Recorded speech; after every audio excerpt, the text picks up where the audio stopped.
half an hour away from the Opens in Hong Kong, Shenzhen, and Shanghai. You're watching The China Show. I'm Yvonne with David Ingles. Good morning. Let's get to your top stories today. Asian stocks slipping after the Fed holds interest rates, signals no cuts until later this year. Jay Powell warning that he expects inflation to pick up in the coming months.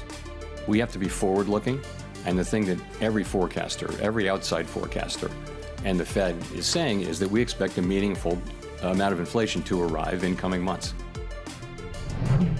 President Trump meets again with top advisors, reportedly approving an Iran attack plan, but the White House is remaining tight-lipped. Also ahead, China's biggest soy sauce maker set to begin trading here in Hong Kong this hour after a $1.3 billion offering.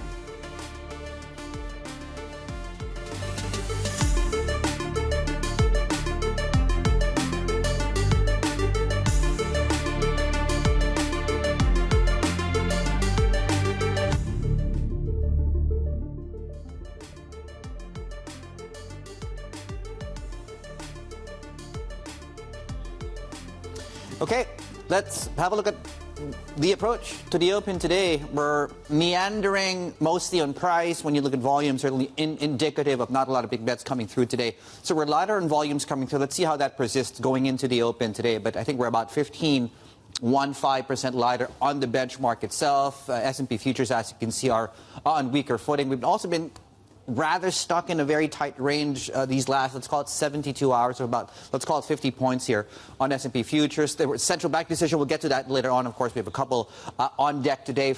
0.5% to the downside, and as you can see, some weakness is expected going into the open today, right? So a couple of things. You have Fed, you have Iran, and of course, you had the China story also permeating across, and that's really a retail and consumer story. We'll dig into that. As you can see, weakness coming through in Brent crude, although when you look at options, for example, the bets are for higher prices. Certainly backwardation conversations also getting more pronounced as well. Nothing much to tell you about as far as the Treasury market is concerned. And really, I think that is really indicative of the story across the Fed coming through as well. We don't know what they're going to do, and certainly when you look at the dots, it's also quite confusing in terms of informing us of where rates are going to be in about 6 months from now, based on the dispersion there. Okay, dollar yen, dollar China is going to be interesting because the PBOC has leaned into the weakness on the currency of late. If you're wondering why you keep seeing 719 and change on the currency, it's because it's really been stuck in a very tight range. And, 10-day vol, I'll show you that later on,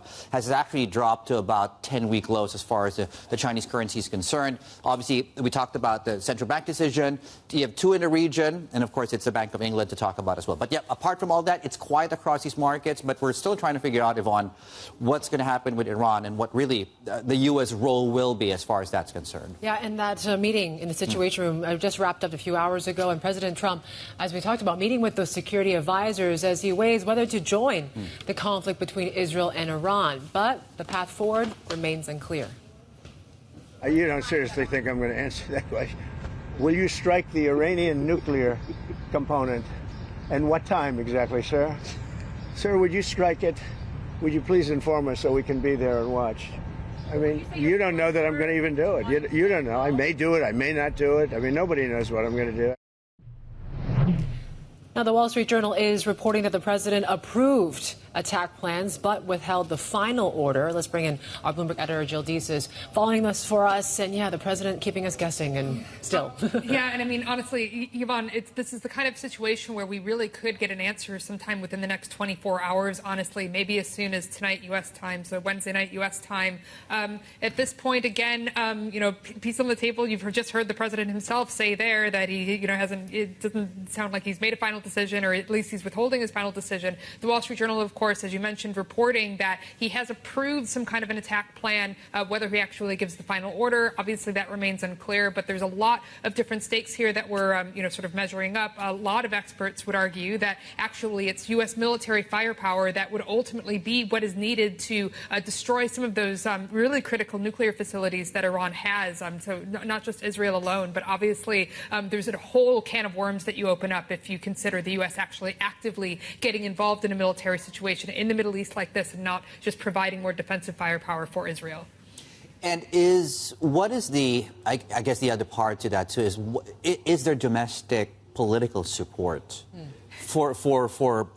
boots on the ground. Let's call it that. Yeah, I think a really critical part of this is that Donald Trump, as a presidential candidate, as a public figure in American life leading up to his presidency, has historically been opposed to further military intervention in the Middle East. So this is certainly something that I think would, rile his, really sort of upset his base. I mean, we've already seen that from some, big MAGA supporters within the United States, really kind of railing against the idea of heavy military intervention by the United States in this sort of manner in the Middle East. So, yeah, I mean, that's, I think, certainly something that is maybe entering Donald Trump's political calculus as he kind of, advances here. I mean, look, in the last several weeks, we've certainly seen, the U.S. president say that he would like to negotiate with Iran. A lot of this kind of comes from him sort of posturing this idea of, well, like, we don't want to do this, but, Iran really has to come to the table. But obviously, if the narrative here is that Netanyahu is kind of forcing his hand by the fact that you've seen Israel become really, really bold and confident with their military strikes, getting involved in this manner, then, again, just a lot that's sort of being measured up there. But yeah, I mean, certainly something that many within Trump's base would, I think, be opposed to, because it's something that the U.S. president in the past has been opposed to himself. Yeah. We're just getting some lines crossing, Jill, as you were speaking, of sources telling us that the U.S. plans for any Iran attack as soon as this weekend. So they're preparing for a possible Iran strike in the coming days. They're eyeing this weekend as a possibility for that Iran attack. And plans for any Iran attack continue to evolve. So, as you mentioned, it could be any day now, really. Walk us through what we need to watch out for next. Yeah, really. I mean, I think at this point, what you're saying there really sort of lines up with what a lot of our reporting is telling us. This is a very quickly evolving situation. That it could be that if the president does approve a plan, does give a final say, something could happen within the next 24 hours, within the over the weekend. I think again really just does show you that this is a rapidly evolving situation. We're continuing to see military action in the Middle East from Israel and Iran. So again, really just looking out for whether that U.S. involvement goes a step further. Jill, thank you so much. Jill Dees is there, our news desk editor. Now, while that is also taking place, it's also worth pointing out, if you're looking at the gold price and you're seeing a little bit of an uptick there, perhaps this is down to this telegram post out of the IDF commenting on strikes, talking about how the Iranian Air Force is also conducting strikes in Israeli Air Force, rather, in other areas of Iran. Now, just to put those two things together, right, we're at 3,400 on the most active contract on Brent. So a few seconds back, we were trading at about 33.90 and change. So there has been a reversal coming off lows of the day. It's, I guess, worth pointing out, putting this together with just the Bloomberg reporting that has come through in the last few minutes or so, that it seems that we shouldn't be surprised that the U.S. is gaming scenarios out and preparing for those scenarios. The possibility, as Yvonne is pointing out, of a strike in the coming days. But You're seeing markets, and the FX markets in particular, reacting to this now. The Aussie, the Kiwi, extending that slide on this report that the U.S. is considering this strike on Iran. So that the bid to the dollar continues amid these sort of geopolitical uncertainties here right now. We're also watching the Philippine peso set for the longest losing streak since 2022. So certainly there is that flight to the havens, as you mentioned there, with the yen this morning as well. But yes, it looks like things are imminent right now. We're going to bring that discussion to Japan now. What's going on at the Japan Energy Summit? Our very own Asia Trade co-anchor Sherry An is hosting a fireside chat with the Shell CEO, Wael Sawan. Let's take a listen. Be able to set ourselves up for some new realities which the world is demanding. It's interesting because just a few weeks ago, we were just discussing oversupplying the markets, whether it's OPEC plus production or global LNG supplies rising. And all of a sudden, are we skewing the risk now more towards undersupply, given the tensions in the Middle East and also other issues that you mentioned around trade, tariffs, and just the fragmentation? I'd say in both oil and gas markets, what we see is a good, balanced, healthy market at the moment. These extreme discontinuities, if they happen, such as the one you mentioned around the Straits of Hormuz, that, of course, changes the entire balance. I mean, you take a 100 million barrel per day market, which is the oil market, and we have seen wild swings in prices on the back of hundreds of thousands of barrels rather than millions of barrels that have been taken out of the market. And so if there is a true physical disruption of 1 million, 2 million, 3 million barrels, that can have massive impacts on the market. There's a lag, though. There is a lag, and that's because there's still the question of whether the risk factor that has, of course, bumped up prices is going to actually be translated into a physical disruption. The minute that you actually see a physical disruption, you could have a much more pronounced impact. How do you assess the last few years in the energy industry? Because, I mean, we're talking about Israel and Iran conflict, but of course we had Russia and the invasion of Ukraine and Shell pulling out of Russia as well. I've been in this job now for 2.5 years, and the first sort of time I was invited to speak a few weeks after taking the office, my internal team gave me a statement that essentially said, we are experiencing significant uncertainty or significant volatility in a world of increased uncertainty because of geopolitical realities. I've been saying that statement for the last 2.5 years, and I suspect that hasn't changed the lie. No, I think the resilience is the order of the day right now. Our ability to be able to focus on what we can control as a company, because there is a fog. There is the reality of a fog, and when there is that fog, the best thing we can do is focus on what we can control. For a company like ours, that includes being disciplined in our capital allocation, focusing on our cost structure, strengthening our balance sheet, and making sure that we are very conscious of that uncertainty that is around us. And you're focusing on your LNG assets right now. Why the big bet on liquefied natural gas? I wouldn't even call it a bet. I think it's an absolute conviction in the role of liquefied natural gas. So to give you a sense, our own perspective is that LNG demand will grow by around 60% between today and 2040. That's taking it from around 400 million ton market today to a 700 million ton market today. Why is that? I think LNG plays an incredibly important role today, both in terms of providing energy security as well as energy affordability, all while supporting the third key lever, which is, of course, sustainability. LNG allows you, compared to coal, to cut emissions by 50%. And so what we are seeing is a couple of big factors at play, in particular in Asia, but also more recently in Europe because of the Russia-Ukraine challenge. The demand for LNG has grown. It's grown in particular in industry. We're also actually seeing more and more growth in places like China and India when it comes to trucking. And in the marine sector, there's over 2,000 ships that have been ordered now that are LNG dual fuel based. And those markets are growing because LNG is not just replacing coal, it's also replacing diesel. You're talking more about the long-term growth in individual segments, because when it comes to China... Okay, we will leave it there for now. And just to interrupt, of course, what's going on there, because there is some breaking news right now on the back of this reporting that we're doing that the U.S. is mulling some options when it comes to Iran over the weekend. So just a brief look at some reaction in markets, right? So this is where we were trading right before the report came out. We did pop above, just slightly above the 3,400 handle. We're at 33.98, and that really reflects this sort of, we're coming off highs a little bit on that. Now, the dollar is catching a bid, and I think one of the iterations of that is dollar China. It's going to be interesting because in about 2 minutes or so, we're going to get the fix coming out of the PBOC, right? And the message coming through here, there, see, there's the dollar bid on your screens. And the message coming through in the last 2 days from the PBOC is they're anchoring the Chinese currency, right? So if there is a flow back into the dollar because of haven flows, it's not going to come at the expense of the Chinese currency. So we'll see what the fixing looks like in about a minute or so. Just to show you of how anchored the currency has been, a chart's going to come up on your screens. 2 days of rather strong fixing. That's top of the screens. There we go. And that's where we are as far as your 10-day vol is concerned, the lowest in about 10 weeks. We'll see what that story looks like, Yvonne, in about a minute or so.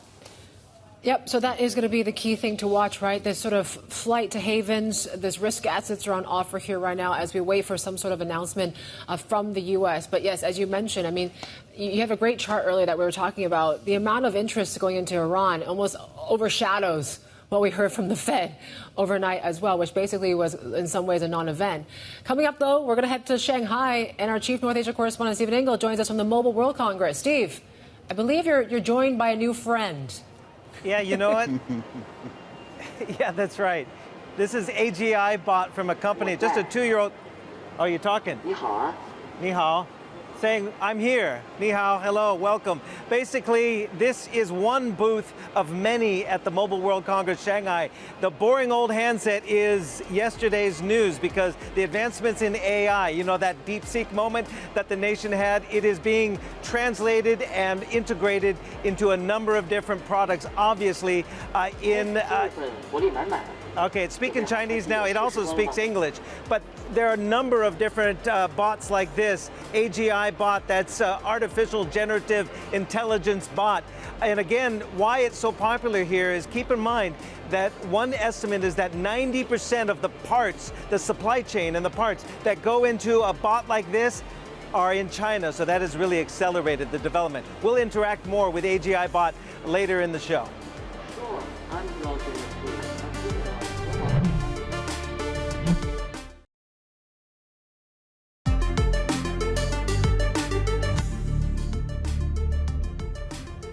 Right, welcome back. Another strong fixing, which is consistent with what we've seen so far this week, and the anchoring of a currency amidst the dollar's strength that has come back. And I guess markets being reminded that while there has been pockets of, I guess, stability this week, we're nowhere near, and anything still is on the table when it comes to Israel, Iran. And I think when you look at the dollar bid, and havens are coming up as well, it's a reminder really how markets are continuing to move across these headlines here. Yep, so you are seeing the likes of gold. I mean, it is coming off a little bit, but you are seeing the flight to safety into the yen. We're watching very closely the bid on the dollar as well, where we're seeing it on the back of these headlines here. You know, when you take a look at U.S. futures, they are under some pressure here this morning. Let's bring in Mark Cranfield, joining us from MLive to talk us through the price action that we're seeing. What do you make of all that so far, Mark? It's a typical knee-jerk reaction. I mean, that headline is quite dramatic, even though President Trump had actually been saying earlier that he doesn't even know until the last minute. He's got lots of things to consider. So you get a situation in financial markets where these days a lot of algorithms are programmed to read headlines. And if headlines are skewed towards creating a bit of excitement, of course, you get an initial response. And it's no surprise that you get a slight bid for the US dollar, people buying US Treasuries, selling S&P futures. But the most telling thing really is the very modest move for crude oil futures. I mean, considering that part of the Middle East is all about oil prices, it probably tells you that traders are not taking it too seriously yet. They're not saying that this is a big game changer. They want to know a lot more details, and they're taking it pretty much at face value here is that, yes, the United States is weighing up its options, but it hasn't come to a conclusion yet. If they had come to a firm decision, oil price would be much higher. It would be 5% higher already. So clearly the fact that it's a very small move tells you that people are not betting a lot of money on the fact that this is going to change the situation too much. It's going to be a very edgy time, and this weekend is going to be especially difficult because that's exactly when the US will have more time to think about what they're doing. Come Monday morning, whichever way it goes, it's going to be a very abrupt start for us here in Asia. All of us are going to have to come in even earlier than usual. Oh, no. Oh. Okay. Well, that's probably going to be Yvonne.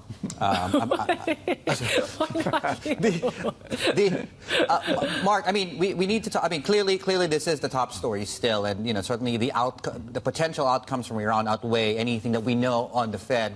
But we need to ask you about the Fed. In fact, the folks at Stand Chart, we're going to flash this for our viewers to see, just underscores on the surface, this is a non-story. You know, take the summer off, if any, the Fed moves, if at all, earliest in September. But underneath the headlines, what do you think was interesting about the Fed? What's important here?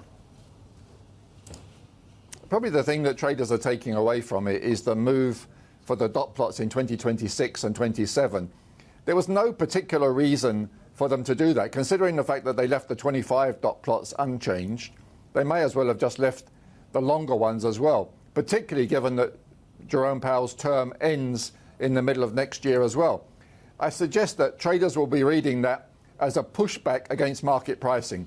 Bloomberg this week have been running a big story saying that traders have been building positions, very dovish type positions, from the middle of 26 through 27, assuming that the next person who takes over the Fed chairman role will be much more dovish, much more inclined to lower interest rates than Jerome Powell.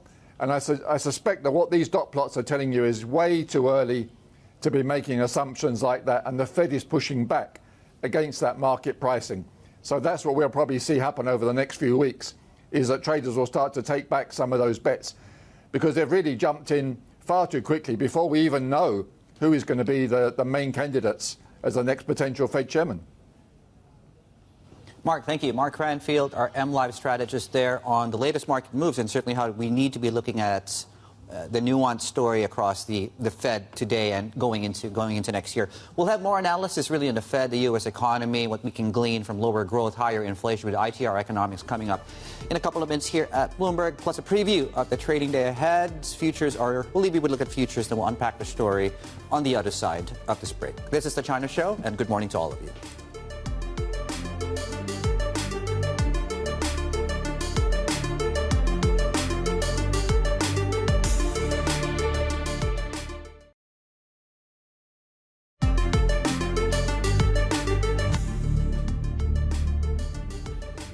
Here's your agenda here today. We're going to see a day 2 of the Lujiazui Forum there, so look out for any more headlines beyond what we saw yesterday when it comes to some of these financial reforms and really elevating the Yuan status in the global stage. Also, we're watching very closely this Commerce Ministry briefing. That Yuan fix that we talked about was once again pretty strong, and we have a big listing to tell you about, right? Foshan Haitian, this is China's largest soy sauce maker, making their debut in Hong Kong today. We're already seeing the shares actually doing quite well. We're seeing a 3% gain in the pre-market here right now. And so, yeah, a lot to talk about when it comes to this whole consumer story, right? Because it seems like it's really been in the doldrums in terms of how the stocks have performed, and maybe there is some signs of the old consumption stocks can catch up now. Yeah, consumer staples, right? I think we have a story out today that talks about the Moutais of the world, and I think the retail sales number which came out this week, and amidst, of course, other busy, major news across the world, was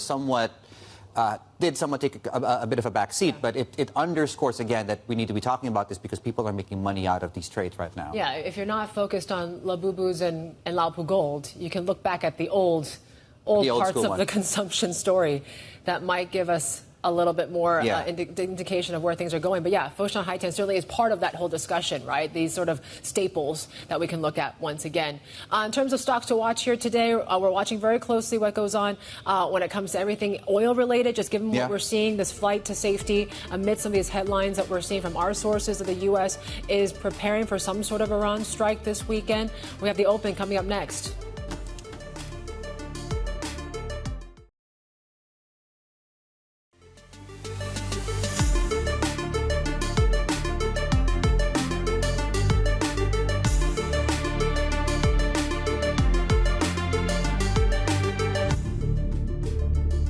Welcome back. You're watching The China Show. We're counting down the open of markets, and obviously there is a bit of headline risk here once again that we're dealing with our reporting that the U.S. might be getting closer to maybe some sort of attack on Iran. And they're saying possibly the next coming days or this weekend. So certainly it's a bold headline that is sending a lot of traders heading to the sell button here this morning when it comes to equities. The pre-market is there, and the Hang Seng, we're down about 0.4%. So it's modest, but then again, we're clinging on to any sort of news that we get when it comes to the whole Middle East story there, Dave. Yeah, I'm just looking at my screens, right? So the TAIEX is now down going into the 30 minutes of trade, 1.2%. To underscore the point Yvonne is making the bid, that the dollar is catching. And just on that very note, the Vietnamese dong, in fact, just now matching that record low that we hit back in April. So it's a strong dollar story. It's risk off. What are you seeing at the open? Yep. So we're going to see right now is slight declines here when it comes to the onshore markets here. And we're interesting to watch what goes on when it comes to the oil the stocks and the like here, because Shanghai crude is still seeing pretty elevated. We're up about close to 3% here, and iron ore still heading in the opposite direction. But it's interesting to note, right, what this all means when it comes to risk assets, because it seems like right now it's very much a knee-jerk reaction. We're not seeing a whole lot of movement when it comes to oil prices. They're slightly bid up. But then again, we'll see, right? A lot can be hanging on that. But it certainly is what is top of mind here this morning. In terms of China, obviously we have a big listing in Hong Kong to tell you about. But we're watching very closely some of these consumer stocks, right? Because it really has been, I think, the second worst sector this year. And so is there a chance for a catch-up? That certainly is a taking stock story here today. That Foshan Haitian story is certainly what we'll flesh out in just the coming sort of minutes or so here. But yeah, we're not seeing a whole lot of movement in the bond market. We'll see what else goes on here. Let's look at the boards and see how Hong Kong's doing. Because it seems like right now, we're going to get Goldman Sachs coming through here in the next coming minutes. Si Fu, they have a whole sort of new take on the prominent 10 and how market concentration and the like is really kind of adding to these names. Maybe now it's time to look at them a little bit closely, how POEs are basically making a comeback now. And they have 10 stocks in particular that can really match what we're seeing in terms of the Max 7 in the U.S. Hong Kong's doing this right now. We're down about 1/5 of 1%. Marginal declines across the board here. 8 shares are also lower by a bit, and tech is also on offer here today. But right now, it's a little bit of risk off. We mentioned about that fix, right? So we're still hovering around 719 levels for the currency, but it's the 4th day in a row we've seen the PBOC really try to anchor and at least lean into that strength that we're seeing in the currency, because we've actually been seeing stronger fixes amidst the sort of flight to safety into the dollars. So as Mark Cranfield mentioned, right, it's not going to be at the expense of the renminbi right now. So you take a look at how PopMart is doing, right? Interesting note from JP Morgan. They just upped their price target, get this, by 32%. It's a street high now to 330 for that price target here. So once again, they're talking about Labubus, right? So stronger than expected brand heat involving like the likes of Labubu and Crybaby. They're saying in terms of what to look out for, get this, Dave, Labubu and Friends animation. There's an interactive AI toy that they're looking at as well. Yeah. So there's a lot still beyond just the dolls that people are really, really clinging to. And yeah, I think Uniqlo is coming out with a T-shirt, a Labubu T-shirt in August. It's probably time to sell. I mean, right? You know, when it's almost like that proverbial when your cab driver starts talking about how he's flogging a stock, it's the other thing as well. Also, as you can see there, Yvonne is at 2.3% to the upside on this listing today here in Hong Kong. It's a soy sauce maker, right? 1.3 billion was the amount raised. Now, as far as this, and kudos to our producers for coming up with this headline. What's this Yvonne's headline? Saucy valuation coming through here. So when you look at the multiple on the stock here. So we're comparing this to, you have Mao Tai, apples to apples, if you want to talk about condiments that it takes you into. Do we have the other one coming up, please, if we can? I think it's Heinz, I think we're comparing this to. In Japan, of course, there's the other one, which is Kikkoman. There we go. 21. So, yeah, I mean, there is a bit of a premium coming through here as well. But that being said, despite the premium coming through, yeah, Yvonne, this is a soy sauce maker, but there is some hot sauce coming through here as far as the first day of trading is concerned, up 3% last we checked. Yvonne. Yeah, I mean, it's not a household name, but then you take a look at how you compare it to some of the big household names out there. It's actually looking pretty expensive there right now. Let's talk a bit more about Foshan Haitian right now. Yeah, so we mentioned it's the biggest soy sauce maker in the mainland. The firm is planning to use those proceeds from the deal for product development, new technologies as well. More now with Manuel Belgore, who leads our Asia-Pacific deals coverage. How's demand so far for this one? Demand is, Yvonne, is really, really strong. And, you know, with all these proceeds, they're going to be able to develop a lot of new condiments, for sure. But I mean, I think what these tell us, you know, overall is that there is strong demand for Hong Kong IPOs, second listings, and equity capital markets transactions as a whole. I mean, we've seen a number of block trades, follow-on offerings, the second listings, which are kind of like the flavor of the month, so to speak, and then some IPOs as well. So definitely there is a lot more activity. When we look at our own data and we look at the past few years and just this first half of 2025, and it's just tremendous, right? The increase in activity, the proceeds being raised in capital markets are just phenomenal. It kind of starts to look back to the years, you know, the boom years, 2020, 2021. You remember when it was like super hectic here. So it's starting to look like that. And I think this is just the latest example. We saw with CATL a couple of months ago. We also saw with Henry, now Haitian, and there is more to come as well. Well, what is the pipeline looking like? The pipeline, David, is actually getting bigger and bigger for the remaining of the year. Some of these deals that we're starting to see may spill over into 2026, which is also quite encouraging into next year. Obviously, there could be always some volatility shocks here and there. That's unavoidable. But I think the trajectory overall it goes in crescendo. And that's what investors want to see for sure. So the pipeline is looking good across sectors, and there is likelihood for more 1 billion plus IPOs of either second listings or even some IPOs. All right, Manuel, thank you, Manuel Belgori there with the latest on what is to expect here in this revival in the Hong Kong market. And we'll continue to watch how CATL does. We're pretty flat here this morning. But yes, Foshan Haitian having a pretty decent debut here today. Yeah, okay. Just to also mention here the consumer staples story that we alluded to earlier on. So the return of the consumer trade in China, right? So whether that's emotional purchases like, Pop Mart, $3.30 a pop. I should also mention, though, the $3.30 a pop is the price target at the very, very high end from JP Morgan. Can we get the stock up if you can, Pop Mart, just so our viewers have an indication of that? 246, actually, not this one. Let's look at Pop Mart, please. I'll talk about this in a moment. I'll bring this in a moment. The 246 is actual consensus target for Pop Mart. So the revisions that have come in recently have certainly been to the upside, but the street is still slightly below where the current trading price is on Pop Mart. But again, so this is the Moutai story as well, the consumer staples, right? So I think there is some bullishness around consumer staples. I think consumer place. Yeah, because after we saw that retail sales beat, maybe it's time to kind of reconsider and look at this sector once again, that maybe there is some room for catch-up here. But then again, there's also a very good story. And we've been talking about how these consumer trade-in subsidies programs and how it's really strained the fiscal abilities of these local governments now, that they've actually had to suspend some of these subsidies in some provinces and cities. So certainly there's a lot of questions on how big of a boost we're really going to get from these programs moving forward, and what does it look like in the second half once that impact starts to fade? Well, interesting, in the next hour, as Yvonne is pointing out, Goldman Sachs will be joining us, right? So they had the prominent 10, which is their list of 10 plays in China.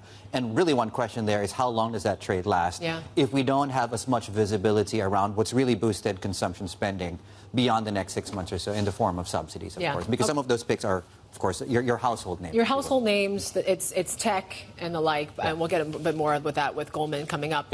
We got to talk about the Aussie made jobs data. Get this, so 2,500 jobs. That was the actual number. The estimate was 21,200. So that is quite a miss there. We're watching very closely the Aussie dollar, so it's still kind of holding those losses after this weaker than expected jobs data. It was already kind of weakening in the face of all this kind of geopolitical sort of risk that we're seeing in the Middle East. But yes, there you go.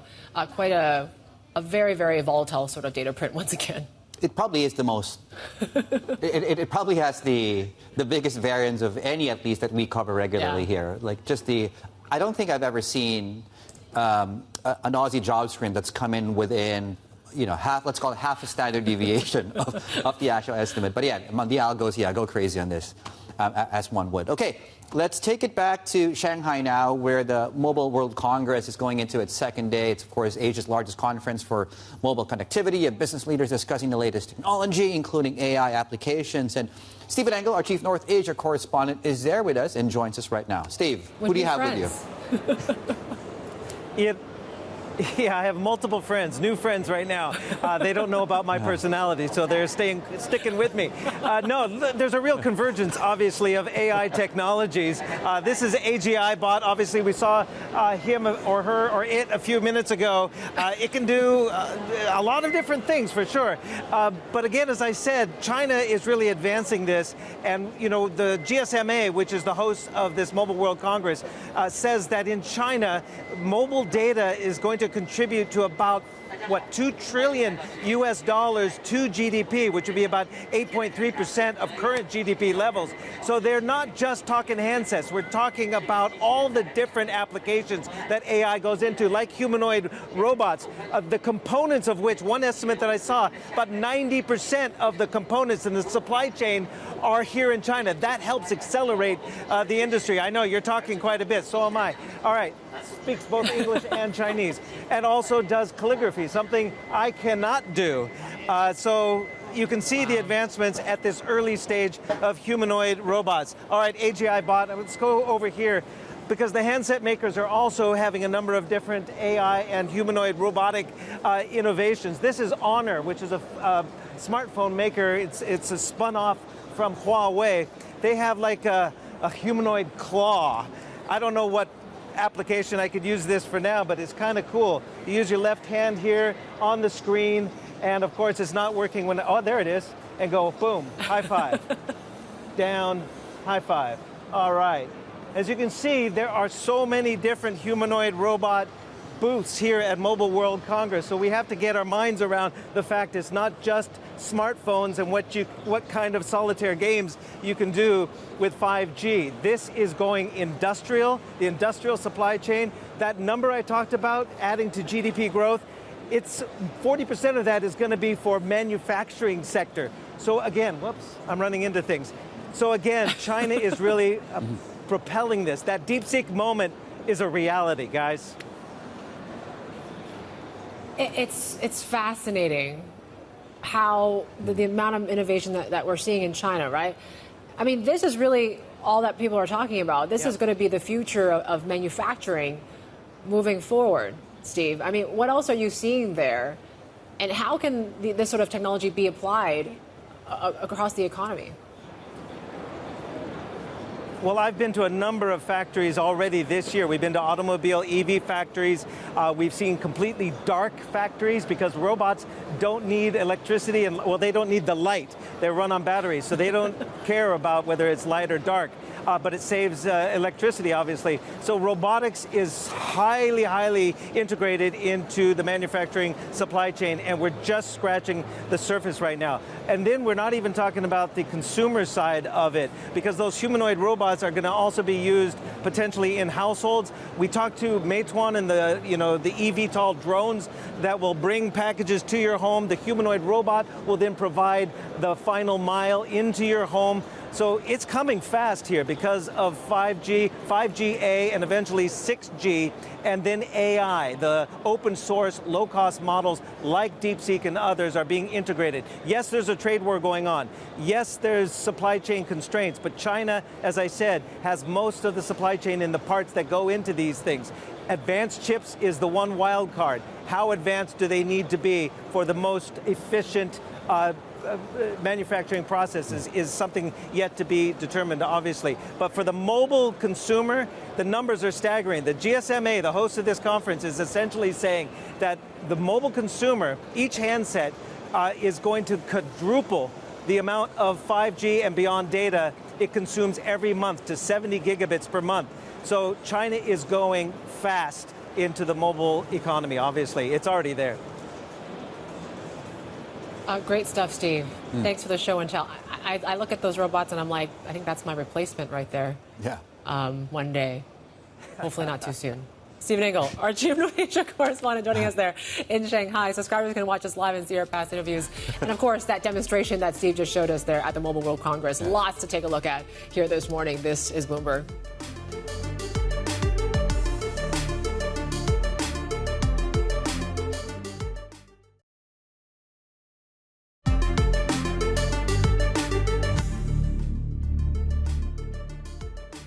Despite elevated uncertainty, the economy is in a solid position. We expect a meaningful amount of inflation to arrive in coming months. What's tended to happen is when there's turmoil in the Middle East, you may see a spike in energy prices, but it tends to come down. The amount of the tariff effects, the size of the tariff effects, their duration and the time it will take are all highly uncertain. So that is why we think the appropriate thing to do is to hold where we are. The current stance of monetary policy leaves us well positioned to respond in a timely way to economic developments. Fed Chair Jay Powell there on the decision a couple of hours back here to leave rates unchanged. Let's bring in Lauren Saidel-Baker, economist at ITR Economics right now, to help us unpack the story here. Lauren, good morning from the Asia Pacific. Thank you for joining us. I'm going to read you how the dot plot looks and tell me if we're any better off information-wise and where the Fed goes. You have 7 officials see no cuts. You have 2 that see 1 cut, and you have 10 that expect 2 cuts. How useful is that information for us right now? That certainly is showing the picture of a divided Fed. There are two camps. Some say one or no cuts, and just over half say two or more cuts in the remainder of this year. Now, directionally, we have seen Fed officials walking that back. So consider where we ended last year or began this year. There certainly was greater market expectation and greater Fed speak pushing us toward more cuts sooner. They've been on hold, and with this recent Fed statement, in addition to all of those inflationary pressures that we're seeing, not just tariffs, not just conflict in the Middle East, which is driving those energy costs higher, but we have very fundamental reasons, both monetary and fiscal policy, labor cost. There is a lot of evidence for building inflation in the second half of this year. So we're back to that much dreaded data-dependent stance of the Fed. Right. And I mean, it seems like what's causing this division in the dots, Lauren, is their take on the tariff impact on and what it means for inflation. I mean, what is your take on it? Is this just going to be a one-off, dare I say, transitory sort of thing? Or are we likely to see more a lasting mark on inflation? I think the Fed has been scared off from the word transitory for good, but that really is the academic discussion that we come back to. Is something like a tariff impact on inflation something that you can just look through that one-time price adjustment, as Chair Powell said in his statement, versus that longer-term continuing inflationary pressure? Now, I think the real complicating factor here is, in fact, that it's not just tariffs pushing inflation higher.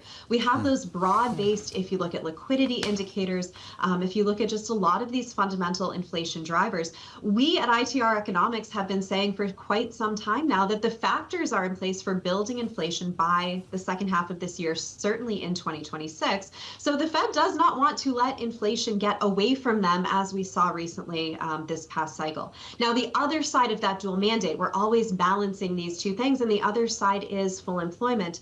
And in his press conference and in the statement, they used words like solid or healthy. That doesn't show the need to make these cuts at least too soon, as much as there might be some political pressures here in the United States looking for rate cuts, and as much as the market might be looking for those cuts. I think that is a little aspirational at the moment on the part of the market.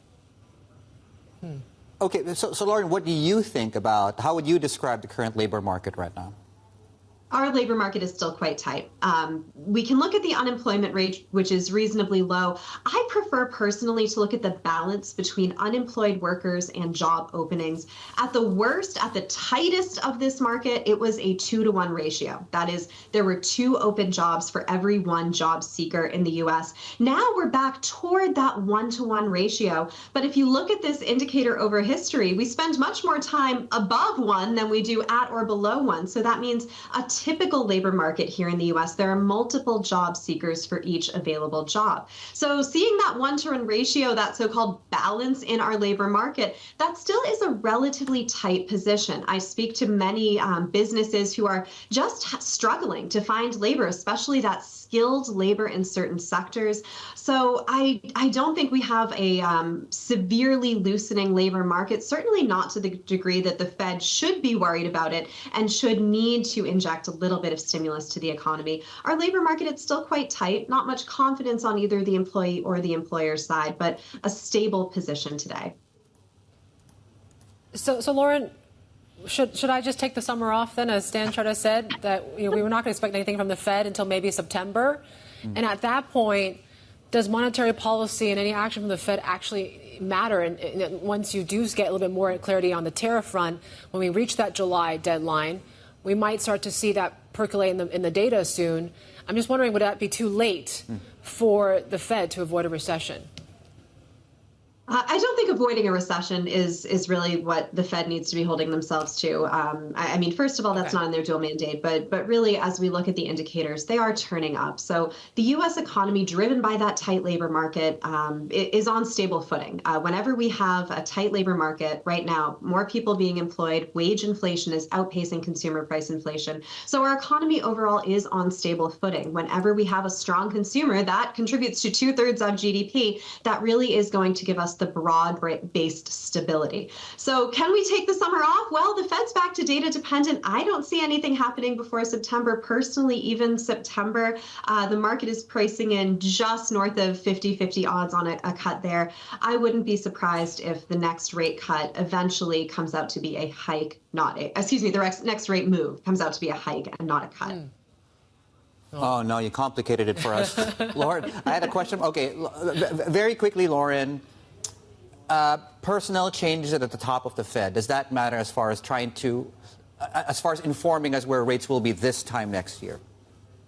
Sure, and Chair Powell even got that question. If he is not reappointed, which there's no love lost between President Trump and Chair Powell, so it seems more likely than not that there will be a new nominee for that chair position. However, he will still maintain his position, his voting seat, certainly. So he didn't address it. He said he's not looking that far down the road, really focused on the task at hand. But eventually, I would expect to see someone else in that seat. That said, it is not just one individual's decision what policy will be. There's a voting committee. Most of those members are in place for a longer amount of time. Yeah. Again, even Jerome Powell would be there. So I don't think one person, even if they are in the chair position, is enough to sway the balance. Yeah. Lauren, we got to leave it there. Lauren Saidel-Baker there, joining us, economist at ITR Economics. Plenty more ahead. This is Bloomberg.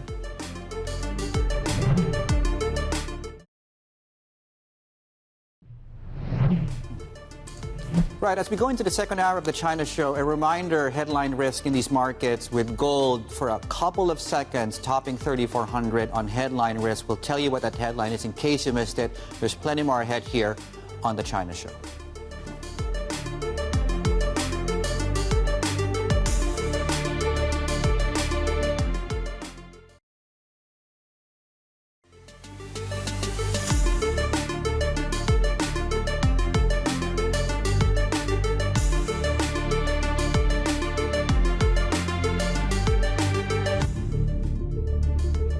Welcome back to the China show, second hour here, looking into the HSI half hour into the session, and we continue to see downside across equities right now. In fact, we're at session lows, down 0.9%. So things are looking like we are losing momentum. It really is around these lines that we've been seeing. Our sources saying that U.S. officials are preparing for a possible strike on Iran in the coming days. So it could be imminent. They're eyeing this weekend as a possibility of that strike. So certainly we are seeing risk assets on offer this morning. Yeah, like headline risk across these markets is quite prominent still, and I think it's also worth pointing out the context here where, you know, President Trump said he doesn't know what he's going to do yet. He might know what to do 2 seconds before it actually happens. So it's not surprising that they're gaming out scenarios in the event that the president chooses to take whatever route. Let's put it that way. But all that being said, it's a risk-averse day. As you can see, we're down about 1%. The dollar is catching a bid. One market that opens up this hour is Vietnam. The reason I bring that up is the dong actually in the last hour seemed consistent with the record low we hit. Again, the strong dollar story is coming back, and it's complicating the matters for what would otherwise be fairly straightforward rate decisions, right? So case in point, you have the Philippines. Expectations are for a cut. The comment coming through yesterday, a day before the rate decision, flip the boards, please, and have a look at the Philippine peso, was that it was not a very useful exercise to intervene in the markets currently if it's a strong dollar story, according to the BSP governor. Same maybe with the Taiwan dollar. We are expecting a hold, but there is one economist that does see a case for a cut today. That's a team out of Citi. Dollar yen, dollar China on your screens as well. There, right. Let's talk about the Fed and also the Middle East story. And we have oil continuing to drop, although when you look at the bullish options coming through, that's really where the action is. So there is positioning for higher prices. Backwardation is more pronounced. And on the gold story, which is trading now at 33.91, if you joined us 90 minutes back and looked at it right now, it hasn't changed. But certainly there has been a big move recently in let's call it the last hour. So with the headline Yvonne mentioned of the U.S. eyeing this weekend as a possibility of that attack, for a brief few seconds, oil actually topped 3,400, and then we're back down right now, just to underscore how the fluidity of the story. Yeah, let's bring in Gareth, Nicholson, CIO and Head of Discretionary Portfolio Management at Nomura. Obviously, we talk about these headlines, Gareth, and it really is sparking a little bit of a sell-off here this morning. What should we do? Should we fade these sort of geopolitical headlines? How can you still lean into risk in this environment right now? Yvonne, like you said, the uncertainty is very, very telling. You've got Donald Trump saying that he won't know until he knows, and that could be minutes before a decision's made. You've got the Fed chair coming out saying they won't know until they see the data coming through, until tariff happens. You had 7 people vote for a 0 rate cut this year. So they're also sitting on the sides. Everything's sitting on the sides. What we're also seeing is a lot of the assets, 10 years, dollars, gold, their trading range is getting tighter and tighter as traders are sitting on their hands. They're also waiting for direction. And when traders sit on their hands, that means, they just keep it very much unchanged. But that is very nervous for investors because we know as soon as there's some little direction, escalation, then the market is primed for big moves. So we're cautious at the moment. We're focusing on asset classes that are less correlated to rates, less correlated to what the U.S. president is doing. But there's not many that are out there that are, uncorrelated. So it's an environment that I think being more cautious makes sense. Okay, well, tell us what those few assets are, Gareth. What do I need to be looking at right now that I can trust remains consistent throughout this noise? Well, you touched on gold. Gold is something that central banks are buying no matter what happens. They believe that this is a long-term trend. They need to increase their exposure to gold. We've seen it over the last few quarters, maybe even years. Large buying from Asia. You've seen Europe starting to pick up this as well. This is a space that we like. We're also seeing a lot of hedge funds that focus on this heavy uncertainty. This is the time for them to stand in the sun and really shine. And a lot of the big hedge funds, the multi-asset, the global macro, are doing well in this environment. And this is again something interesting because they are even when we see the equities drop, these guys are holding up pretty well. So those are just 2 of the diversification trades that we like. The other one, which is particularly interesting in this market, is we know it's not really a deal-making market. It feels a bit edgy. But secondaries in private equity is a space where a lot of discounts are coming through. And again, this is less dependent on the big macro drivers and helping add that buoyancy to the market. Maybe finally, definitely the rotation is happening. We're seeing a lot of our clients, a lot of people on the street moving away from a huge overweight to US and starting to position into other regions. US has done well. Valuations are expensive. Technicals are starting to crack. Massive uncertainty in the fundamentals. So it's an active market. We were just talking about the projections from the Fed. I mean, obviously they raised their sort of projections when it comes to inflation, and obviously it has a lot to do with tariffs, what we're seeing in the Middle East and the effect we have on oil prices. Do you think markets are still underestimating what sort of inflation we could get from these 2 sort of big headline risks right now? And is the Fed right to actually be right now pricing in those 2 Fed cuts in some ways? I mean, I'm just wondering what your take on all that is. Well, starting from the back, Yvonne, we've had 1 rate cut for the year. It's gone up from, gone down from 5 down to 2. We still think the first one will happen in December, and there'll be a few more next year early on. So we still think it's an environment where the Fed will sit on their hands. When it comes to the big inflation drivers, like you said, tariffs and oil, tariffs, we definitely believe the market is still underpricing this. They've got a little bit bored of the narrative, and I think this will get a lot more focus as we move into the 9th, as we realize that the 9th of July, there's still a lot of deals that need to be made and probably won't be made before then. So we think that will start getting priced in. A lot of the strength from GDP and some of the numbers have been front-loading of inventories. That's going to roll over. So yes, from an inflation perspective, tariffs underpriced. On oil, this is a bit more of a mixed story. We've been recently diving back into the last 50 years of oil crises and where have we seen an escalation in oil prices actually stick around, not just the spikes. And really, there's only been one real time, and that's when the oil infrastructure has been hit. So it's really looking at the channels, the plumbing, the infrastructure around the space. If the channel gets changed, if the shipping lines get disrupted, that's really going to be a signal for us. And at the moment, we know Iran doesn't have too many partners to trade its oil. I think 97% go to China. China's going to be pretty adamant in moderating this and trying to keep that open. So I think as long as the infrastructure remains in place. Politics can make a lot more noise. Prices will go up and down, but oil won't be a big factor in inflation. But that could change if we have a material change to the infrastructure. So lots to look out for, but generally speaking, markets are not pricing in inflation risk. Gareth, maybe just slightly back on the Fed and to the point you were making, right? So we don't know where inflation goes. It seems based on the dots and maybe the information we have now that if U.S. rates fall, they won't fall by that much going into next year based on the dots. What does it mean for the dollar? And are we underestimating the dollar actually remaining stronger and stable amidst a higher rate environment in the U.S., but not everywhere, not anywhere else?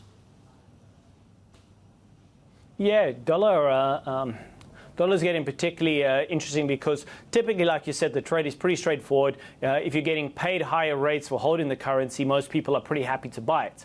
But today, there is other factors involved in a lot of the buying. The dollar goes into the debt. Are we getting paid for taking long-term debts in the U.S., given the deterioration in the quality, given the increased amount of supply that's coming through, given the uncertainty of what politics may play into the fiscal side of things? So we generally feel that the de-dollarization trend is going to continue. There's going to be more big investors that are going to look to diversify out of dollar. They've got a huge exposure to dollar, and many are talking about this being unhealthy. Already today in some of the China events, you're seeing more vocal talk about less concentration or focus on one currency. And whilst this will take a long time, interesting channels are opening up, particularly in China around the commodities. That is one practical way that we can start seeing potentially the dollar dominance reducing slightly. So in our mind, we think dollar will continue to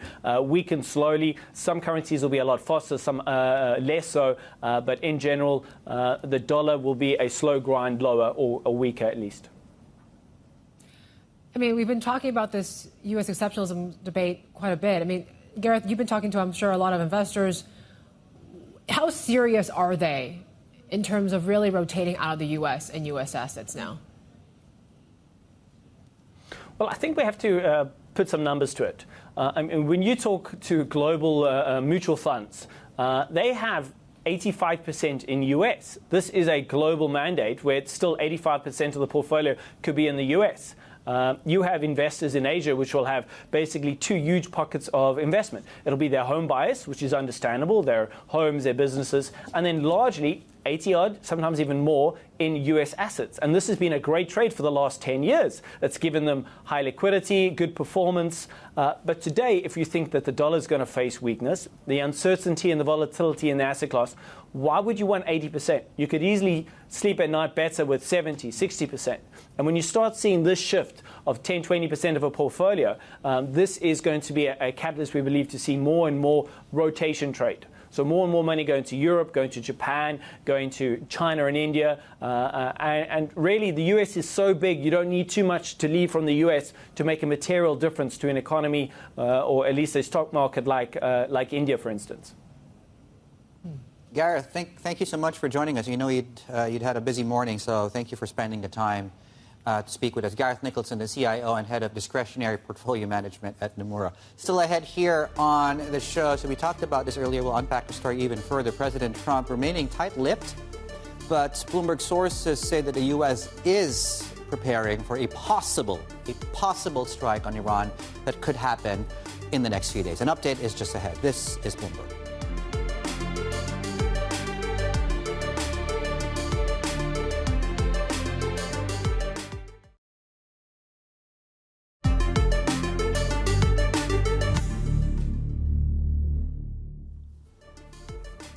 Welcome back. Let's get you the latest that we know now of the Israel-Iran story. So Bloomberg's been told that senior U.S. officials are preparing for the possibility of a strike on Iran in the coming days. Let's bring in Jill Deeses, for what we know, our Bloomberg editor here, to just help us understand the context and what we know exactly. Yeah, I think at this point, this is pretty consistent, with what we've been seeing evolve, certainly over the last couple of days. I mean, Trump himself really, sort of changing his tune a bit on how he's viewing Iran, how he's viewing this unfolding situation in the Middle East. I mean, it was really just last week or so, he was really stressing the need for continued diplomacy, negotiations, sort of talks with Iran, whether it's because we've got, Bibi Netanyahu in Israel, who's really, really obviously ratcheted up, those military strikes on Iran, maybe pressuring the U.S. in a certain way, or whether it's, Donald Trump now saying, essentially that his patience is wearing thin with Iran a little bit. We've heard Trump, earlier kind of intimate that, maybe, Iran is closer at developing a nuclear weapon than, what we've previously seen. I mean, it certainly does seem like we're leading to some kind of decision. Of course, Trump has come out publicly and said, he could still decide. He hasn't decided yet that he could make a decision really at the last possible minute is kind of what he's ultimately kind of intimated there. But I think, this reporting showing that the U.S. is kind of gearing up for something possibly this weekend does show you that this is very much a live situation. Still a lot of developments that we're really looking out here, and we just don't really have a clear answer as of yet as to what the U.S.'s final decision is ultimately going to be. How is Iran in some ways how are they looking at what the U.S. is deciding on, right? I'm just wondering in terms of, because we haven't really quite seen this whole axis of resistance, right? Hamas, Hezbollah, they really haven't been part of any sort of retaliation efforts, or we haven't seen anything. They've been missing in action. No, in all this. and I mean, I think at this point, Yvonne, it's really, maybe that's indicative of really the conflict that we've seen in the Middle East just over the last, 18 months, 2 years or so, where you've seen a lot of, those particular areas of support really weaken. I think it's also notable that Russia hasn't, really, got involved at this point. And I mean, part of that could be that, when you saw Israel, for example, start these, military strikes over the weekend, I mean, that does kind of indicate sort of boldness, a confidence, really, on the part of Netanyahu that maybe, this is obviously the moment to move forward. I mean, we've heard in our reporting and elsewhere that over the past several months, Netanyahu has really been kind of, going to Trump and saying, that it's time to strike. It's time to strike Iran. Obviously, moved ahead here, but yeah, I mean, certainly, at least from the Iranian side at this point, they've said that, their goal isn't to develop a nuclear weapon, that they're open to talks, but, obviously, when you've got the military pressure really kind of gearing up from Israel, potentially now from Washington, it does, again, just really seem like it's a very quickly unfolding situation. Jill, thank you so much. Jill Deese is there, our Bloomberg News desk editor. And, right before the show started, Yvonne and I and the team, we were debating really what the top stories were. I mean, we know what the candidates are, right? It's the Fed and markets and Iran and Israel. I just had a look at the top read stories over the last day, and the top two are both on Iran and Donald Trump. And I think when you look more broadly across the data, it's overwhelmingly that Iran is top of mind for many, many people in terms of the number of stories tracked by the terminal, nearly 20,000 over the last day on Iran. The Fed is just under 200 as far as that's concerned. And I think just what we heard from this meeting kind of solidifies that, right? When it's unlikely that they're going to do anything until maybe the fall.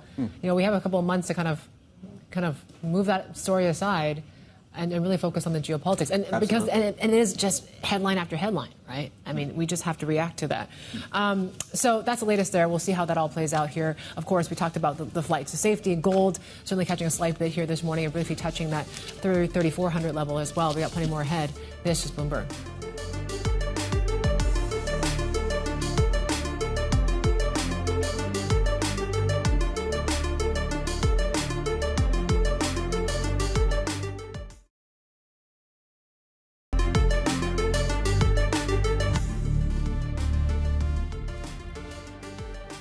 Here are some of the big global stories that we're tracking for you today. The Thai Prime Minister, Paetongtarn Shinawatra, has suffered a major political setback after the second largest party in government quit the ruling coalition.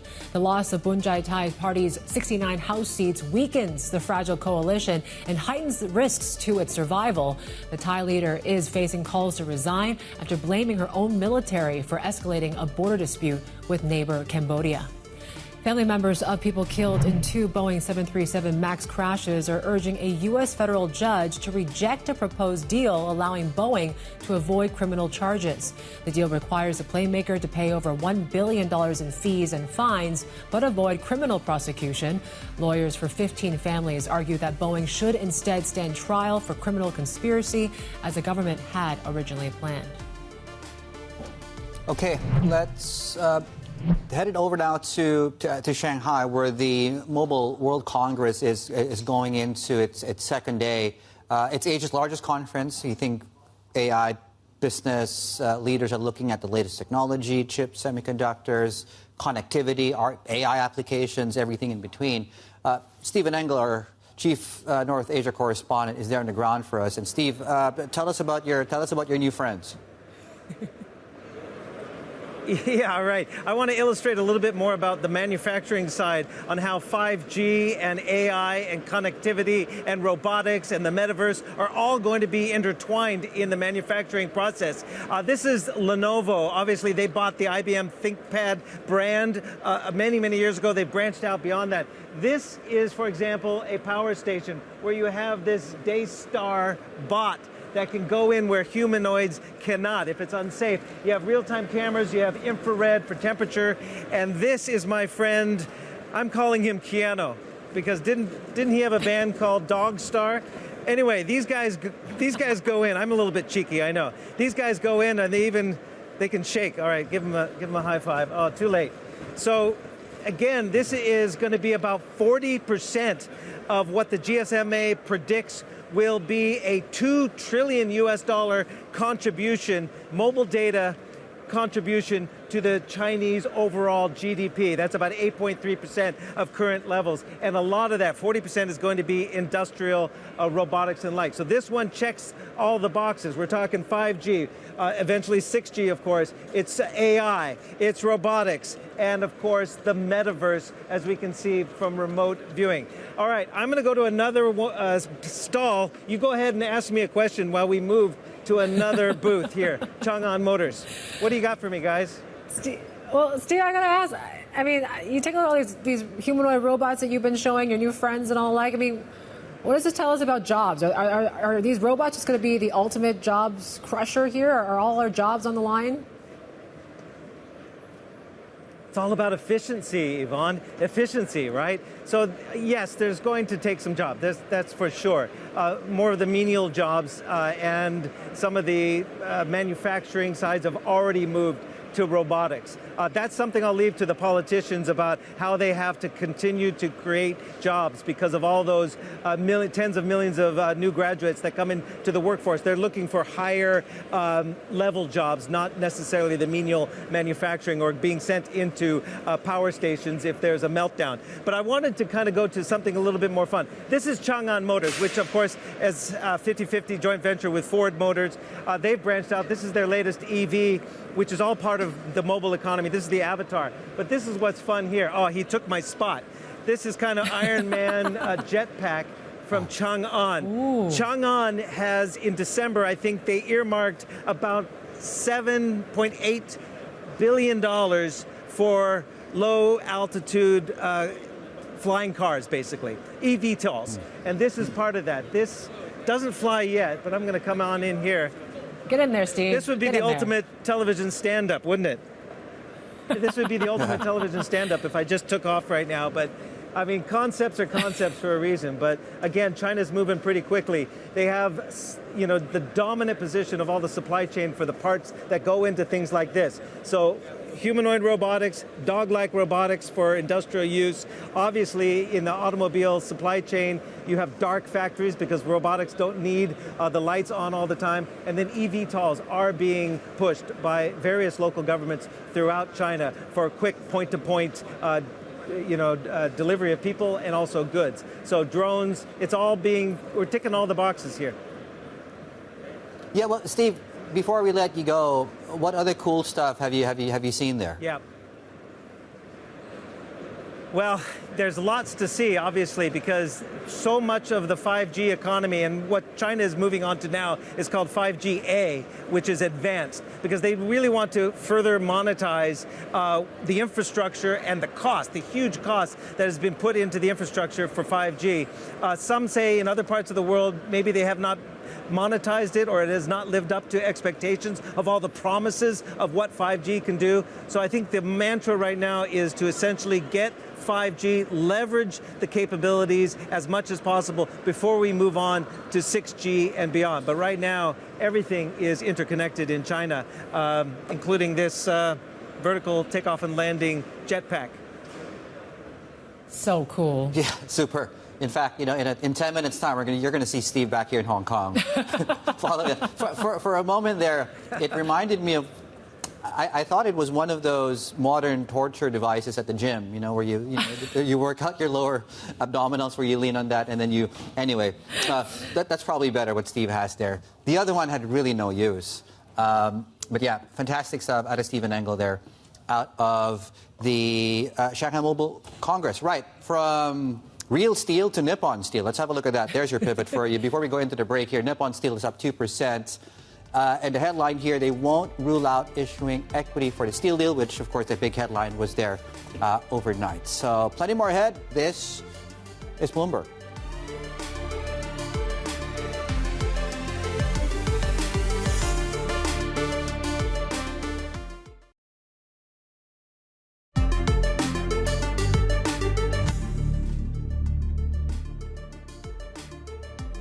Right, welcome back. Just checking in. That's a live look at Tokyo going into what I imagine is a fairly hot and humid Tokyo summer morning. Well, soon to be not morning, 30 minutes before we go into the noon there in Tokyo, which means, of course, we are getting into the lunch break there. Right, a couple of things here. So while you look at these markets, you have the Nikkei off, and it's certainly the next board is about to show you this day of risk aversion out there. Things that are uncorrelated to the broader market seem to be doing well or relatively stable. So every sector is down, as you can see. The dollar is catching a bit, a reversal, I guess, of some of the extreme bearish positioning. And to also just mention, platinum just hit the highest here in about 11 years. But that seems to be more down to supply concerns more than the aversion out there. But that said, it's really a day when we're just taking the day off as far as bulls go. Yeah, and interestingly enough, we're once again seeing the dollar catch that bid here amidst all these geopolitical uncertainty and the like. Let's focus a little bit more on China for the moment here. We've been focusing a little bit more on the consumption story, given with Haitian, their listing debut here today. But we're talking about the subsidies, right? And they're starting to threaten to overwhelm authorities and even the richest regions as consumers go on a shopping spree that boosted retail sales growth to the strongest in more than a year. Let's bring in our China correspondent, Min Lo. She joins us now. This was a very popular sort of stimulus program, the cash for clunker sort of thing. But it seems like now things are kind of running out of funds and things are drying up a bit. Yes, if you look at the May retail sales data and you break down into the subcategories, you look at home appliances, that saw double-digit growth of over 50%, and that's caused some provinces to run out of those subsidies. They're halting applications for subsidies. Other provinces are starting to impose daily quotas, and this is doing two things, right? Number one, it does show that the consumption subsidies have worked, but it also means there could be payback later because it's causing people to buy things now that they would have bought in the future. The second thing is, bear in mind that the government has already doubled the amount of subsidies this year from 150 billion to 300 billion yuan that's being funded by these ultra-long special government bonds.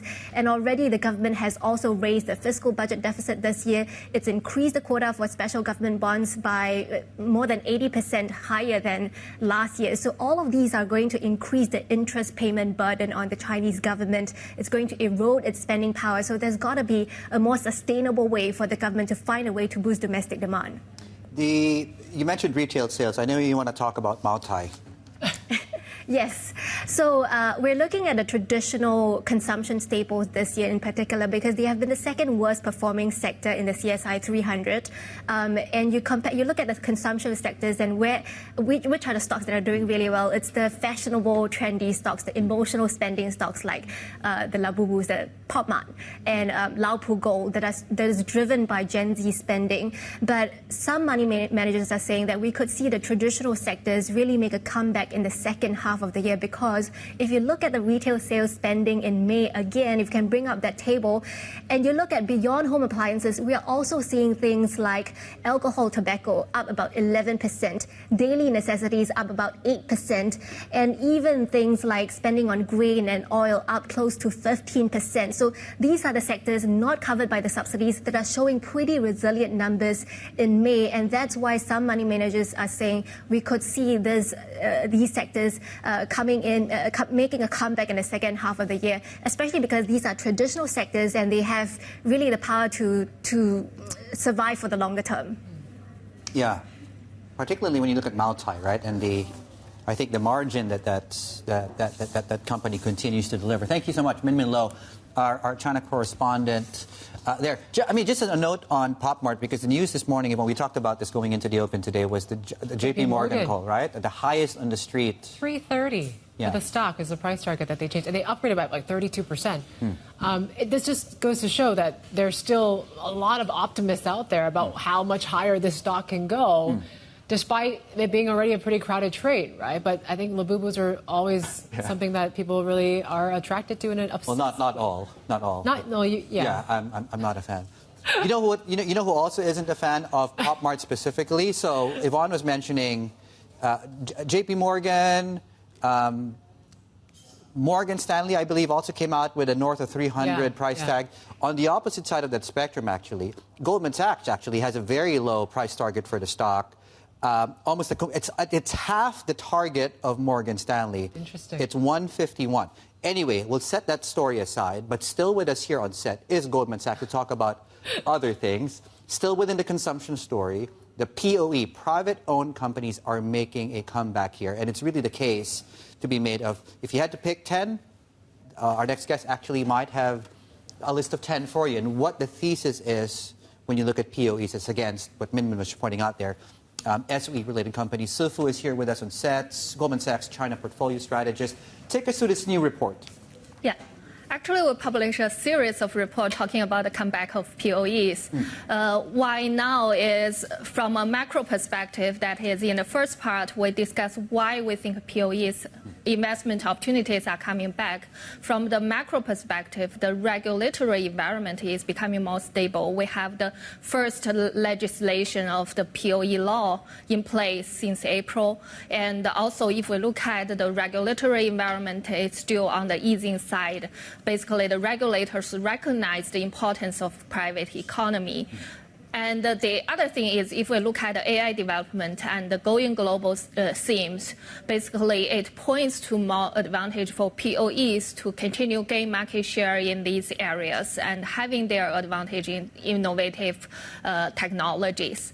And the third is, if we look at the valuation now, it's still not expensive. Over the past 2 to 3 years, most of the stocks have a valuation derating, and so far we see it's gradually recovered since 2022 in terms of profitability, but in terms of valuation, it remains attractive.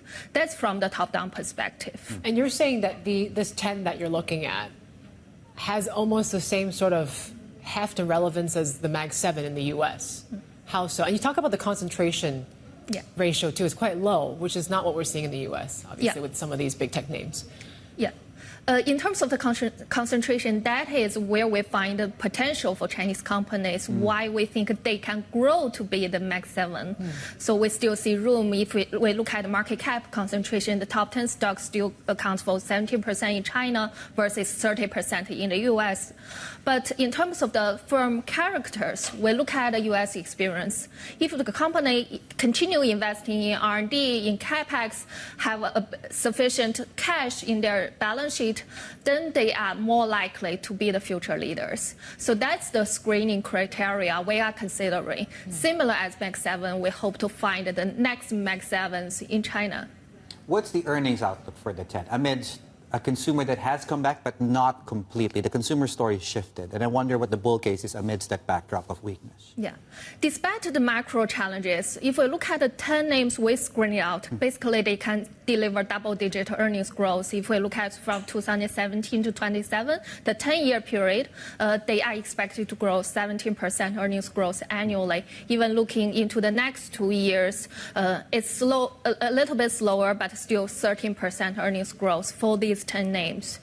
For Max 7, it's 21% for 10 years. We are slightly lower in terms of earnings growth, but in terms of valuation, the discount is much larger. 16 times PE for Chinese prominent 10 and 29 times PE for Max 7. So considering both growth and valuation, why we think these 10 names are still attractive. What are some of the long-only funds and positioning looking like to you? Because I think some of your peers in this market have talked about, look, people are getting more interested in China, but no one's really quick to be overweight on China right now. Yeah. What do you think is still missing for foreign investors to get more excited about this market? We have to acknowledge the macro challenges are still there. We talk about consumption. If we look at overall consumption, it's remain weak in terms of property market. Also, we are talking about the tariff risk is still there. So that's why we are seeing people are more selective in terms of finding stocks. In consumption areas, we discussed the new consumption is doing well, but overall the traditional ones is still suffers or still under pressure. So that's still the macro story. We have to acknowledge the challenges there, but we can still find opportunities within this universe. That's also what we mentioned in the report. Even within the POE universe, we see the return dispersion is still significant. We need to be selective. Yeah, and is this also a play on the other theme of Chinese companies going abroad? Yeah. If we look at the 10 names, most of them are expanding their business overseas. Not only in the US, but also in many EM, Belt and Road countries. So despite the tariff risks, we still see most of these companies continue growing their business. Can you tell us more about a lot of these names as well? I mean, are dealing with quite a lot of competition in their own respective sectors right now. Should we expect more consolidation? And what does that mean in terms of equities and returns there? Yeah, a short answer is yes. That's also one of the supporting factors why I think these industry leaders will perform better than the smaller ones, because we think consolidation will go on. Many of them continue gain market share despite the competition, because for the large industry leaders, they have more capacity to invest in AI, to invest in the overseas market. They need cash to do all the investment. So that's why we think they have the advantage. And how does beta's back in the market, right? Things have done well on an index basis. So how much increment have you guys modeled that you get on top of what already is a good beta play in China these days? We still think consumer services is a better sector, and recently healthcare sector attract more attention because over the past 1 to 2 years it's under regulatory challenges, and also considering U.S.-China tension, the valuation has come down. But most of the companies still have solid fundamental and research ability to develop their business. So recently we still see selective consumer space, and also some healthcare names attracted more attention. And another thing we want to highlight is Hong Kong IPO is attracting a lot of attention recently, especially many Asia companies want to list in Hong Kong. In the pipeline, we are seeing around 60 companies announce their plans or submitted their application. A lot of attention there. We also think these are opportunities as well. Where does this leave the onshore market then? Because attention seems to be mostly on Hong Kong. The names are mostly in Hong Kong. You talk about IPOs. That's also a Hong Kong story. What opportunities do you think remain in the onshore market, given the dominant themes that are fairly obvious in Hong Kong? Yeah, recently we do see in terms of technology, Hong Kong has higher exposure. But if we look at the AH pairs, like the dual-listed companies, we still think A shares are performing a little bit better because of the domestic policy stimulus.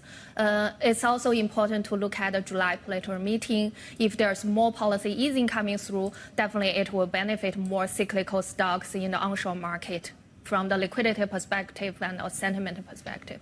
All right, Si Fu, thank you so much for joining us from Goldman Sachs, their China portfolio strategist here in our Hong Kong studios. Just want to mark these lines that we're seeing when it comes to LG Electronics. So according to our sources, the company is considering resuming the IPO of its India unit. So as soon as September is what we're hearing from our sources right now. So they have planned to refile its preliminary prospectus with updated financial results after the summer. All right, we'll get you the latest coming up on that story coming up. Plenty more ahead.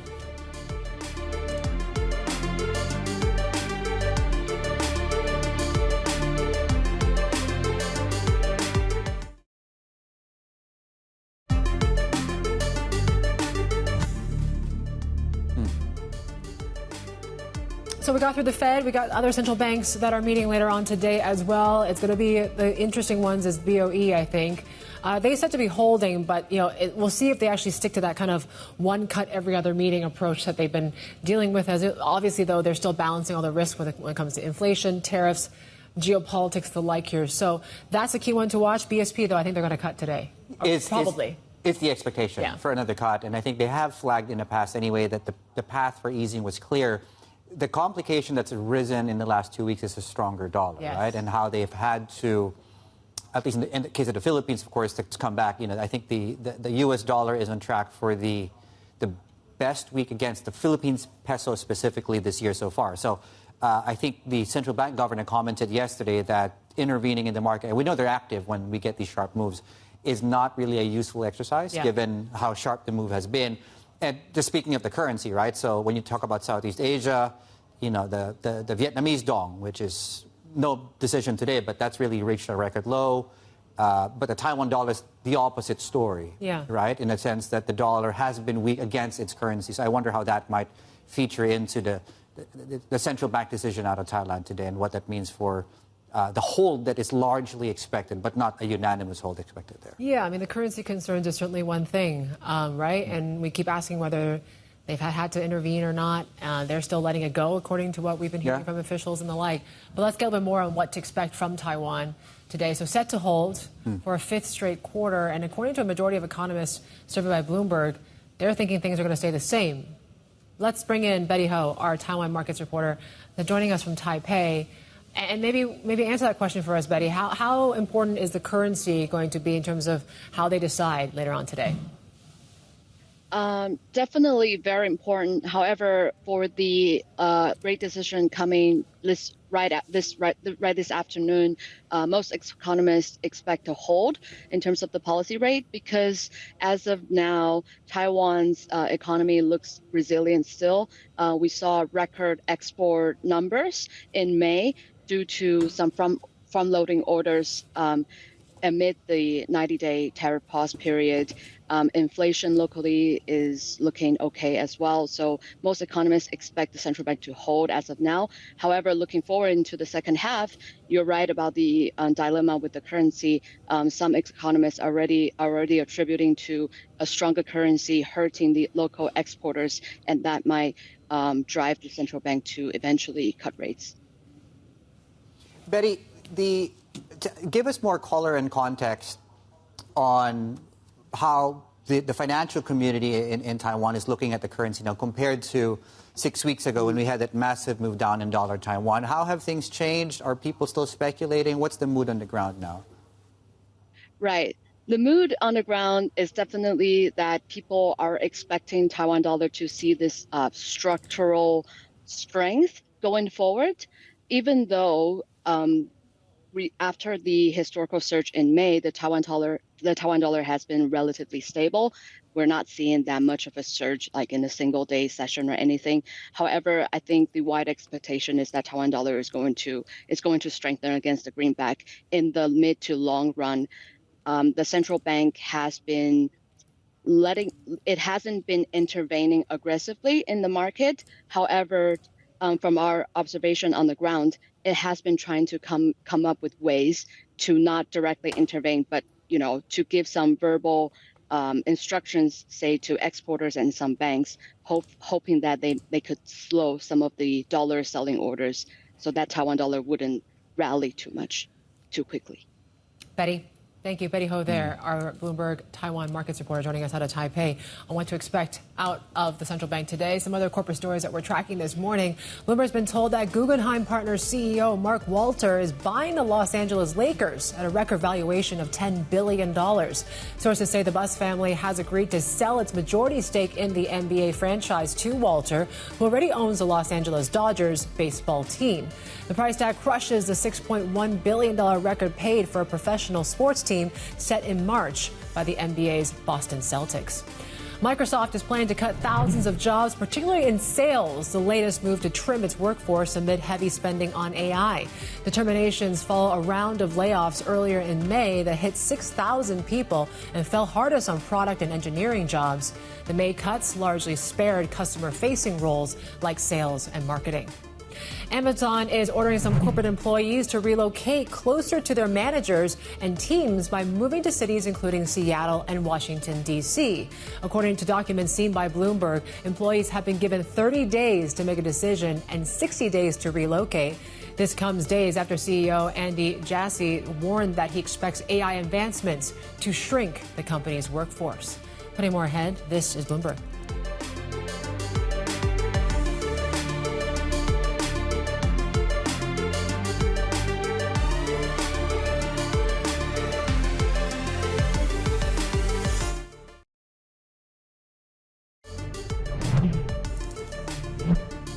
The White House AI and crypto czar David Sachs thinks China is not far behind in chip development and that the U.S. should be concerned about Huawei competing on the global market. Sachs told us more American-made chips should be sold, especially to friends and allies. So the diffusion rule, I think, would have shot our technology industry in the foot out of a concern to prevent chips from going to China. To be sure, I think that the leading American semiconductors should not go to China, but we have export controls on that. And I don't think we need a new global licensing regime on every single GPU transaction to achieve that objective. David, Jensen Huang was on the show very recently, and he expressed his concern that Huawei has technology that is as performant as NVIDIA's H200. There had been a lot of focus on H20. I know that the Commerce Department has issued some assessment of how much Huawei can produce. I think they said 200,000 GPU capacity. But there are concerns that actually their ability to export to markets outside of America is much greater than that. What is your assessment of how China can compete with its own GPUs in markets outside of America? Well, it is true that today China is supply constrained on how many GPUs they can produce. But I would expect that to change pretty rapidly because China has proven adept at working around our restrictions. And you saw that back in January, we had this DeepSeek moment where before DeepSeek, people thought that Chinese AI models were years behind. And then DeepSeek launched, we realized that maybe they're more like 3 to 6 months behind. I think today, China is maybe 1.5 to 2 years behind us in chip design. But Huawei is moving fast to catch up. And even before they fully caught up, I think you will see them exporting their chips for the global market. For example, there was a story out of Malaysia that they were creating a sovereign data center with Huawei Ascend chips, and that story got walked back because I think the government was afraid of the U.S. reaction. But it was a minister of the government who did announce that they were creating a sovereign data center using Huawei chips. So I think that we do have to be concerned about Huawei competing on the global market. They may not fully be there yet, but I would expect that to change in the future. And I think that if we're overly restrictive in terms of U.S. sales to the world, I think there'll be a time where we're kind of kicking ourselves saying, you know, when we're, and all of a sudden Huawei is everywhere, we'll be saying, well, wait, when we had this whole market to ourselves, why didn't we take advantage of that opportunity and lock in the American tech stack? I think it's very important that when we think about our goals here with respect to AI, we want the American tech stack to win. We want it to become the global standard. We want to have the largest market share we can. We want all to be the partner of choice for the world. And I think it's a valid policy objective to prevent our leading edge semiconductors from going to China. But at the same time, we don't want to restrict them from going to our friends and allies. To be sure, we should name our security requirements, but our friends and allies are eager to comply with those security requirements. So I think we can achieve our objective here, our dual objective of preventing leading chips from going to China while also making the United States the global standard.